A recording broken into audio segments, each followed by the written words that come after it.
That's the Shreveport shit. Yeah. For real. Yeah. My bathroom's connected to my bedroom. Yeah. His bathroom's connected to his bedroom. He had no business being in my bathroom. None.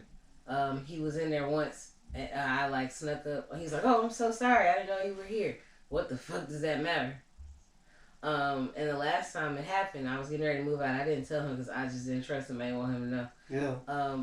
Pause. The house was filthy. Once I found a dead mouse on the floor. Oh, hell. Roaches. It smelled really bad. My boyfriend at the time lived in Cincinnati. Every time I went to see him, I had to like bring all my clothes down and wash them immediately. Like I didn't want him to touch me until I showered. It was bad. Oh my God. It was bad. And I work at a radio station. Yeah. So like I gotta constantly shower and keep all my clothes contained because it fucking smell in here. I can't go to no events. But yeah, so I'm getting ready to move out. I go to brush my teeth. I walk into my bathroom. He's in there butt ass naked, and he's like oh my God, oh, I didn't know you were here. Why are you naked? He was like, I was getting ready to take a shower. Where your towel at? The water not running.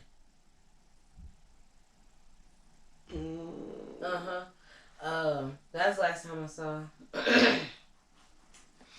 That's crazy. When I heard that, I'm like, there's some sick people in the world. I was stuck in that house because I couldn't afford to get out, and I'm looking, and I finally found my apartments. It was $450 a month. It was a $500 deposit. I had told my mom about the situation, but she just didn't have it.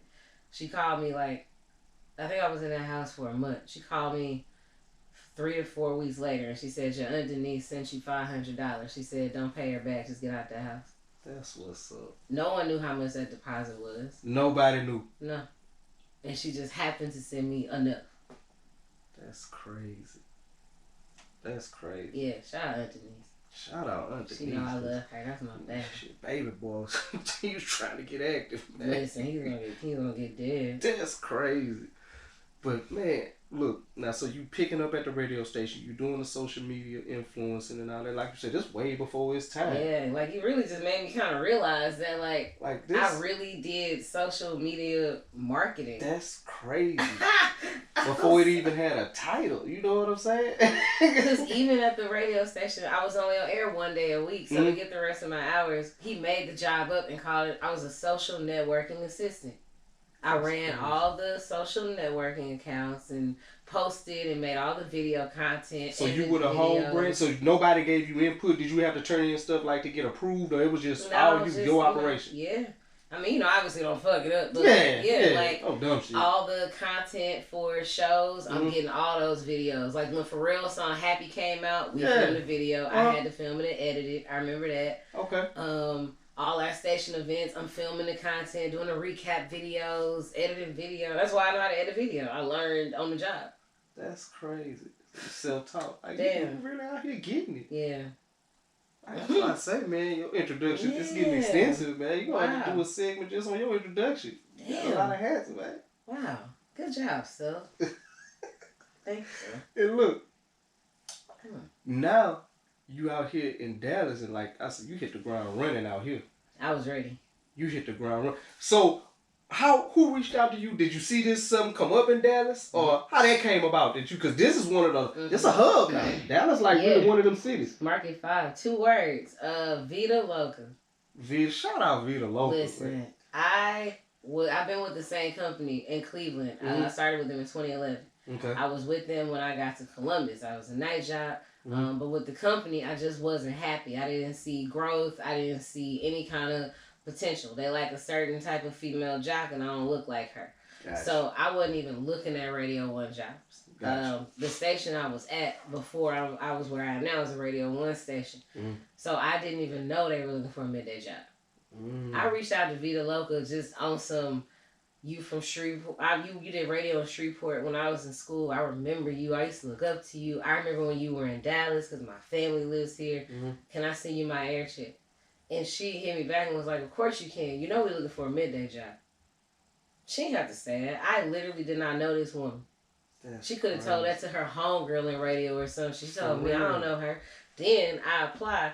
They fly me down. And when they're introducing me to everybody for the interview, she's like, and this is the morning show, Lil D! And hugged me like I was their cousin. That's crazy. Shout out Vida Loca. Shout out Vita Loca, man. And look, that was one of the things I wanted to talk about is how, back in the day, the radios and kind of on the air was dominated by males, but y'all have a strong female presence at K104, and I love to see that. Shout out Dee Dee in the morning show. She one of the biggest in the games, but just seeing that and seeing how y'all put it's not y'all don't hide them, y'all in the top slots, the prime slots, and you don't see that back in the day. You ain't see it at all, and you still in some cities you just don't see it as much. So, man, shout out K104 for that. But how's that being at the station and then just even if it's just not directly, but just peeping game of how this game really can work and how you can manipulate it to do what you need to do? The biggest thing I've learned is how to use my feminine energy the right way. Gotcha. I used to be... People think I'm an asshole now. Yeah. Ooh, they should have met me before I healed. Ooh, listen. Bill, they'll tell you I was a dick. Ooh, this is the nicest version of me I've ever been. People are lucky.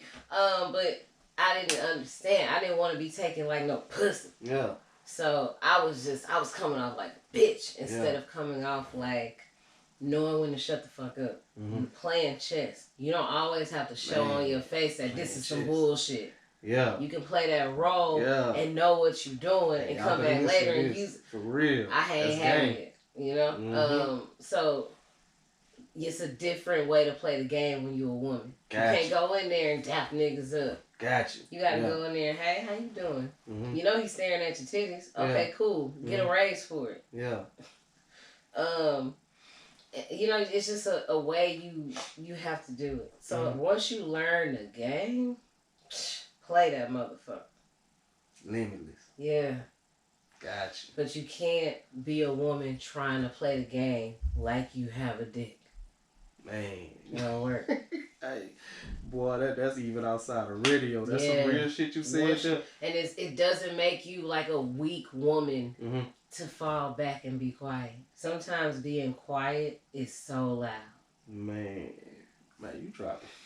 Got a collection plate. You dropping jewels right now. Because that's some real shit. Speaking of that too, though, on some real stuff. I see that you're a big mental health advocate too. When I looked at that, and you have I don't know if you have any you might can show, but I saw where you do mental health flashcards. Oh, I know you prepared. So how did that come about? Is that just from your journey, or is this just something that you feel like the world needed a little bit more attention to? So people said they're proud of me from my transition of getting fired from when I worked at 97.9 to now. Gotcha. They don't even know that I was homeless and all this other shit. Yeah. When I got let go from the beat, 3 people died that week. It was a rough period, and getting fired was like the least of my worries. I was so fucked up. 2 people died in one day. R.I.P. Freddie and Spook. And so that whole week, it was like Monday was a funeral. Thursday I got fired. Saturday was a funeral. Damn. Yeah, it was. That's a rough I ain't give a fuck about that. Before I even got fired, I had lost like 20 pounds. I didn't realize it. My jeans were really baggy, and it never clicked in my head like they're baggy because they're too big because you lost weight. Like, I just kept pulling them up because I wasn't doing nothing to lose weight. I just wasn't eating. I was just smoking weed and eating Taco Bell. Like, stupid shit. Yeah. Not